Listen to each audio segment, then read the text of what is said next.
அப்புறம் என்னடி பேரு? மஹிமா. என் பேர் தெரியாதா உனக்கு? என்ன ஜோக்கா? பாப்பாக்கு என்ன பேருன்னு கேட்டேன். பாப்பாக்கா?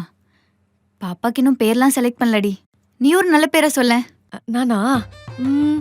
பையனா பொறந்தா மங்கி டி லூஃபி, பக்கி, ககாஷி, சசுகே உச்சிஹா. அப்புறம் பொண்ணா பொறந்தா சுசுகா, ஷக்குரா, நாமி மீனமோட்டோ. நிறுத்தடி. என்னடி பேர் இதெல்லாம்? வாயிலே நுழையல. இதுதான்டி இப்ப ட்ரெண்ட்ல இருக்கு. பூமர் மம்மி மாதிரி பேசிட்டு இருக்க. நான் பூமர் அம்மாவாவே இருந்துக்கிறேன். நீ உன் பிள்ளைக்கு இந்த மாதிரி பேரெல்லாம் வச்சுக்கோ. நானே சில பேர்லாம் யோசிச்சு வச்சிருக்கேன். பையன் பிறந்தா ஆகாஷ், அபி, அரவிந்த், அபிஷாந்த். இதே பொண்ணா இருந்தா அக்ஷயா, அக்ஷிதா, அபிராமி, அபிநயா. எல்லாமே நல்லா இருக்குல்ல? எந்த பேரை செலக்ட் பண்றதுன்னே தெரியல. ஒரே கன்ஃபியூஷனா இருக்கு.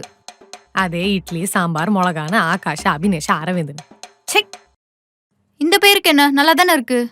எல்லா பேரையும் ஒரு சீட்ல எழுதி போட்டு அதுல எந்த பேர் வருதோ அந்த பேரை குழந்தைக்கு வச்சிடலாமா? ஓகே. காலம் மடக்கு. இங்கதான் இருக்கீங்களா?